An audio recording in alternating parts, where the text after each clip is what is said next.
अखंड मंथन के सभी दर्शकों को नमस्कार। मैं हूं शेखर त्रिपाठी और आप देख रहे हैं हमारा YouTube चैनल अखंड मंथन। अखंड मंथन ब्रेकिंग पॉइंट में आज हम देश के सुप्रसिद्ध ज्योतिषाचार्य और भारत के नेस्त्रेदमस कहे जाने वाले संत बेत्रा अशोक जी से जानेंगे दर्शकों के प्रश्नों का उत्तर, जैसे कि लोकसभा 2019 का चुनाव परिणाम क्या होगा। हालांकि इसकी भविष्यवाणी हम 8 महीने पहले ही अपने कार्यक्रम में कर चुके हैं, जिसका लिंक हम इस प्रोग्राम के साथ अटैच कर रहे हैं, वो आप देख सकते हैं। इसी तरह जेडीयू किस तरह से एनडीए में क्या शामिल होगा 2019 लोकसभा चुनाव तक, इस पर भी हम चर्चा करेंगे।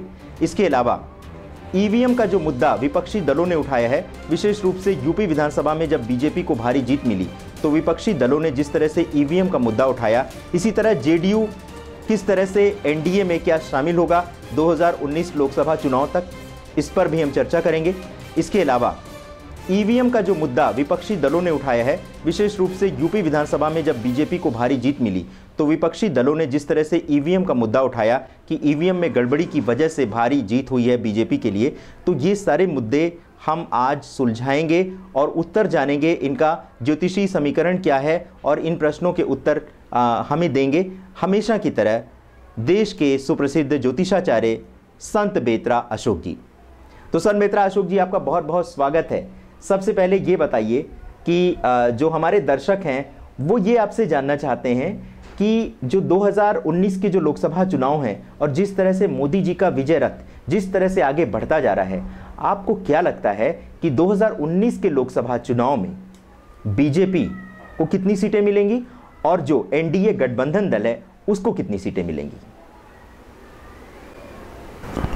देखिए, 2019 के इलेक्शन के लिए मैंने 28/8/2016 को भी भविष्यवाणी कर दी थी कि भारतीय जनता पार्टी एवं एनडीए के घटक मिलकर पुनः विजय का परचम लहराएंगे। एनडीए को 408 प्लस सीटें मिलेंगी, जिसमें भाजपा की 299 प्लस सीटें होंगी। ये मैं ऑलरेडी पहले ही प्रेडिक्ट कर चुका हूँ। और उसमें जो मुख्य कारण होगा, क्योंकि 2014 में ही मैंने एक भविष्यवाणी की थी कि अगले 15 साल जो हैं, अगले 15 साल में माननीय मोदी जी के नेतृत्व में भारत बहुत उन्नति करेगा और निरंतर अगले 15 साल तक माननीय मोदी जी देश का नेतृत्व करेंगे और देश को प्रगति के मार्ग पर लेकर जाएंगे। जी संत बेत्रा जी, तो संत बेत्रा जी के अनुसार दर्शकों जो सीटें दे रहे हैं एनडीए को, वो 400 का आंकड़ा पार करती हुई नजर आ रही हैं और इसी तरह से बीजेपी जो है 300 के आंकड़े को पार करेगी, तो ये एक बहुत भारी जन समर्थन मिलेगा 2019 के लोकसभा चुनाव में बीजेपी और एनडीए को। अब बारी है संत बेत्रा जी आपसे ये जानने की कि आपने एनडीए की तो सीटें बता दी, लेकिन जो यूपीए गठबंधन है उसमें यूपीए और कांग्रेस को कितनी सीटें मिलेंगी, हमारे दर्शकों को ये भी बताइए।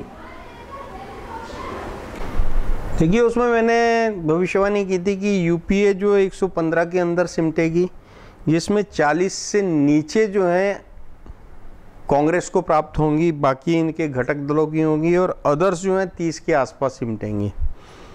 और राष्ट्रवाद एवं सबका साथ सबका विकास मुख्य मुद्दा होगा। 2019 के इलेक्शन में 70% से ऊपर घरों पर भगवा ध्वज लहराएगा, ये मैंने साथ में की थी। और वो चीज़ें अब जो आस्ता आस्ता बनना शुरू हो गई हैं, आप देखिएगा यूपी में जिस तरीके से भगवा लहराया है या उत्तरांचल में जिस तरीके से लहराया, और बाकी भी आपका ईस्ट में जो बीजेपी को बहुत बड़ी सफलता मिली है, तो उस चीज़ की शुरुआत तो हो चुकी है। जी, तो दर्शकों आप देख सकते हैं कि किस तरह से संत बेत्रा अशोक जी बता रहे हैं 2019 के लोकसभा चुनाव में यूपीए को कितनी सीटें मिलेंगी और कांग्रेस की सीटें किस तरह से 40 से भी कम हो सकती हैं। अगला सवाल हमारा यह है कि जिस तरह से बीजेपी को हराने के लिए जो विरोधी विपक्षी दल हैं, जो परस्पर विरोधी विचारधारा के हैं, उनको भी अब ये डर सताने लगा है कि अगर हम लोग एकजुट नहीं हुए तो बीजेपी का जो विजय रथ है ये इसी तरह आगे बढ़ता जाएगा और 2019 और उसके आगे भी उनके लिए सत्ता की राहें बहुत दूर हो जाएंगी। तो सनमित्रा जी, ये बताइए कि ये जो विपक्षी दल हैं ये क्या 2019 तक बीजेपी के खिलाफ कोई महागठबंधन बना पाएंगे? देखिए, आप जो बता रहे हैं ये क्षेत्रीय पार्टियां मिलकर आपका विपक्ष नहीं बन सकती। ये अपने अपने क्षेत्र में अलग अलग चीज़ों में महारत रखते हैं और जब ये नेशनल उस पे आएंगे तो ये बिखर जाएंगे। ये भानुमति का कुनबा जो है ज़्यादा देर तक नहीं चलेगा और ये बिखर जाएगा।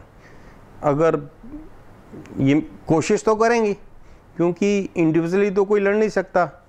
कांग्रेस की ऑलरेडी बुरी हालत है, नेशनल पार्टी, और दूसरा जो विपक्ष में एक पार्टी उभर के आ रही थी वो तो ऑलमोस्ट जीरो हो जाएगी, नाम निशान ही नहीं रहेगा उसका। तो दर्शकों, जैसा आप देख सकते हैं कि संत बेतरा अशोक जी का जो ज्योतिषी आकलन है उसके अनुसार परस्पर विरोधी विचारधारा के दल लाख चाहने पर भी एक मंच पर एकत्र नहीं हो पाएंगे और बीजेपी का जो विजय रथ है वो यूं ही चलता रहेगा। तो दर्शकों, लेते हैं एक छोटा सा ब्रेक और इस बीच हम आपको ये बता दें कि हम बहुत जल्द हिंदी साहित्य और संस्कृति को समेटे हुए एक बहुत ही नया चैनल ला रहे हैं जो हमारे हिंदी साहित्य और हिंदी संस्कृति और जो हमारा साहित्यिक समाज है उसमें कितनी प्रतिभाएं छुपी हुई हैं उसी को लेकर के हम एक चैनल ला रहे हैं दिल की कलम से। आप देखना ना भूलिएगा। अभी आप इसका प्रोमो देख लीजिए। जल्दी ही इस मंच पर आपको देश के सर्वश्रेष्ठ साहित्यकारों से मिलने का मौका मिलेगा। उनकी रचनाएं आप सुन सकते हैं और ये वो रचनाकार हैं जो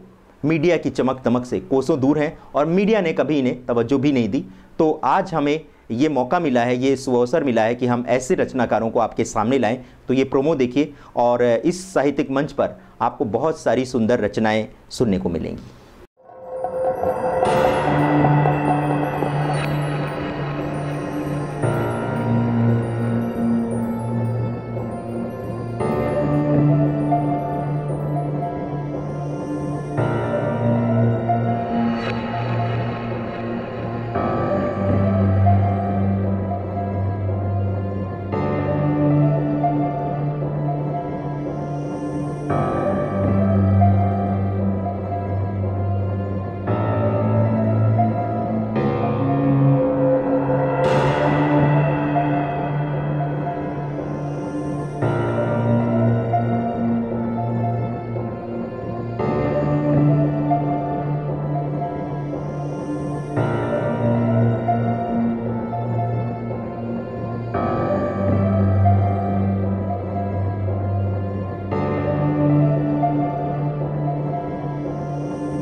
देख रहे हैं अखंड मंथन ब्रेकिंग पॉइंट और इस समय हम दर्शकों के सवालों का जवाब दे रहे हैं।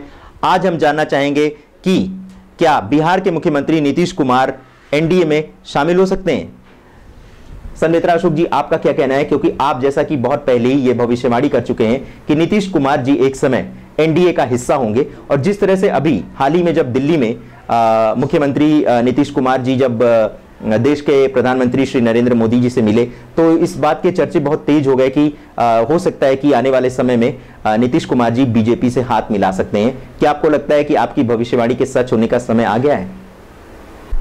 देखिए, भविष्यवाणी तो मैं एक बार कर चुका हूं कि आपके माननीय नीतीश कुमार जी पुनः एनडीए का हिस्सा बनेंगे और जेडीयू जो है पुनः जो है एनडीए का हिस्सा बनेगी और वो होना भी चाहिए, क्योंकि जो विपक्ष जो बनेगा वो जो भानुमति का कुनबा बनेगा उसमें मैक्सिमम जो नेता हैं स्टेट स्तर के, वो उनकी जो भाषा है वो कहीं पे भी देश हित के लिए नहीं है, राष्ट्र हित के लिए नहीं है। वो मोदी के अगेंस्ट बोलना चाहते हैं, सिर्फ मोदी जी के अगेंस्ट बोलना है, उसके लिए वो कुछ भी बोल सकते हैं। तो इस कारण जो है, अब जो है देखिए, भारत बदल रहा है, भारत का युवा बदल रहा है, युवा नेतृत्व में उनका बहुत, और मोदी जी के नेतृत्व में युवाओं का बहुत बड़ी आस्था है।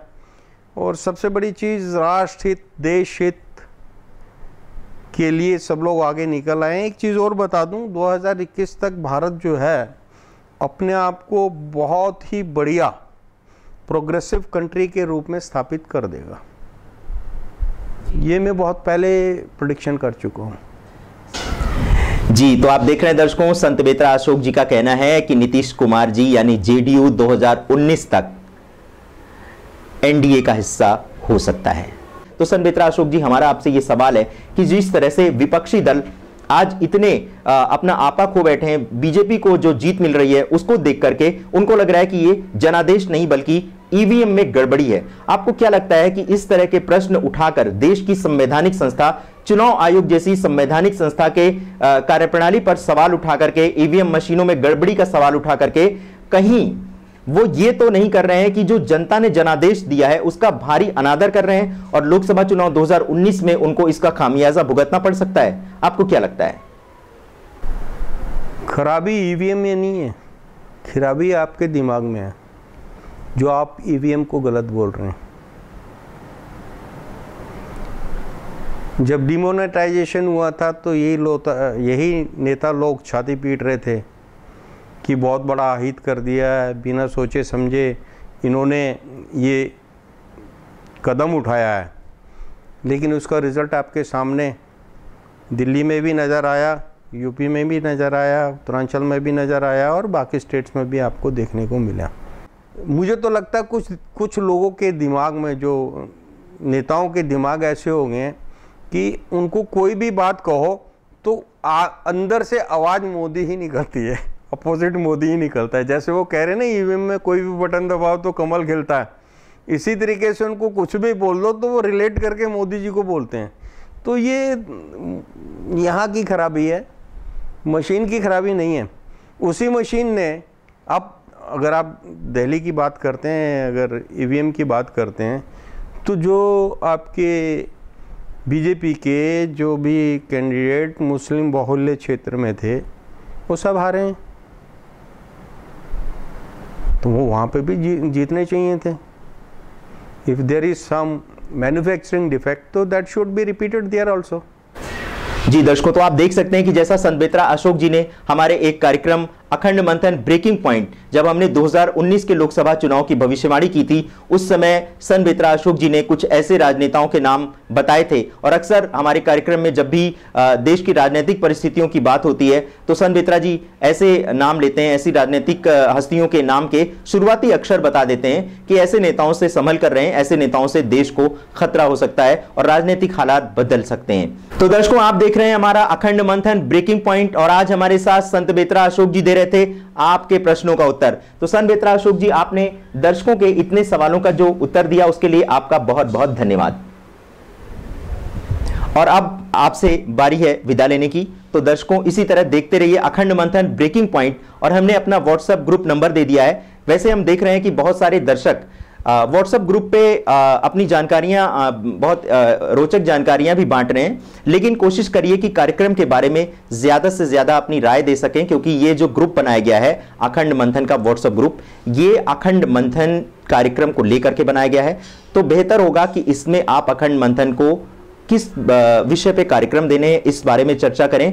अखंड मंथन में जो चीजें बताई जा रही हैं उस पर चर्चा करें, देश के राजनीतिक मुद्दों पे भी चर्चा करें, लेकिन फोकस करें कि ये एक चैनल का व्हाट्सएप ग्रुप है, इसलिए इसमें चैनल से संबंधित अगर सामग्रियां आप आदान प्रदान करते हैं, हमें विषय बताते हैं और हमें सुझाव देते हैं कि किस तरह से हम अपने कार्यक्रम को बेहतर बना सकते हैं, तो ये हमारे लिए ज्यादा उपयोगी होगा।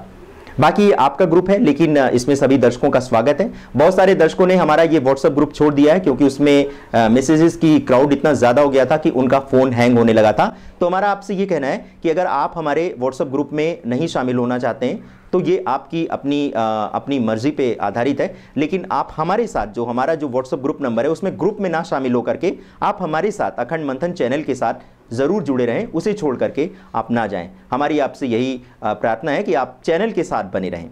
व्हाट्सएप ग्रुप नंबर आप एक बार फिर नोट कर सकते हैं। आप अपनी समस्याएं हमसे पूछ सकते हैं। हालांकि जो व्यक्तिगत समस्याएं हैं, ज्योतिष संबंधी समस्याएं हैं, उसके लिए संत बेतरा अशोक जी की एक निर्धारित फीस है, वो आपको चुकानी होगी और उसके बाद आपके व्यक्तिगत सवालों का ज्योतिषी समाधान आपको वो दे सकते हैं। लेकिन अगर आप ये सोच रहे हैं कि आप व्हाट्सएप पे अपने सवाल भेज देंगे तो हम इसके लिए क्षमा चाहेंगे, क्योंकि देश में करोड़ों दर्शक हैं, लाखों दर्शक हैं, और अगर इस तरह से संत बेतरा अशोक जी जवाब देंगे तो शायद वो अपना ये कार्य भी पूरी तरह से नहीं कर पाएंगे। तो इसके लिए आपको एक निर्धारित फीस जमा करनी होगी और आने वाले कार्यक्रम में हम संत बेतरा अशोक जी का नंबर भी फ्लैश कर देंगे। उसके माध्यम से आप संत बेतरा अशोक जी से व्यक्तिगत रूप से संपर्क कर सकते हैं। लेकिन जब भी संत बेतरा अशोक जी से अखंड मंथन के दर्शक जब भी उनसे फ़ोन पे बात करें तो उन्हें अखंड मंथन का जिक्र करना ना भूलें, क्योंकि अखंड मंथन के दर्शकों के लिए संत बेतरा अशोक जी ने बहुत न्यूनतम फीस रखी है और वैसे तो उनके पास समय भी नहीं है, लेकिन अगर आप ये जिक्र कर देंगे तो आपको वो न्यूनतम फीस ही बताएंगे। तो इस बात का ध्यान रखें। देखते रहें अखंड मंथन, और हमारे प्रोग्राम से जुड़ने के लिए और हमें देखने के लिए आपका एक बार फिर से आभार। और जी हाँ, चैनल हमारा सब्सक्राइब और शेयर करना ना भूलें, क्योंकि आपके सब्सक्राइबर्स की जैसे जैसे संख्या बढ़ेगी वैसे ही वैसे हमें आपका समर्थन मिलता जाएगा, बढ़ता जाएगा और हमारे द्वारा दी जाने वाली जानकारी आप तक पहुंच पाएगी। आप ध्यान रखें दर्शकों, इस चैनल को लाने का कोई भी न राजनीतिक उद्देश्य है, न आर्थिक उद्देश्य है। ये व्यक्तिगत प्रयासों से चलाया जा रहा चैनल है, जिसमें व्यक्तिगत ही इसमें जो भी व्यय हो रहा है, जो भी मानव श्रम लग रहा है या जो भी आर्थिक श्रम लग रहा है, तो इसमें किसी भी प्रकार का कोई लाभ का उद्देश्य नहीं है। ना हम किसी राजनीतिक पार्टी से जुड़े हुए हैं, ना किसी विशेष विचारधारा से जुड़े हुए हैं। हम आपसे जुड़े हैं और हम चाहते हैं कि हम सदा आपसे जुड़े रहें और आप हमारे अखंड मंथन परिवार का अभिन्न हिस्सा बने रहें। हमारा चैनल देखने के लिए आपका एक बार फिर से हृदय से आभार। नमस्कार।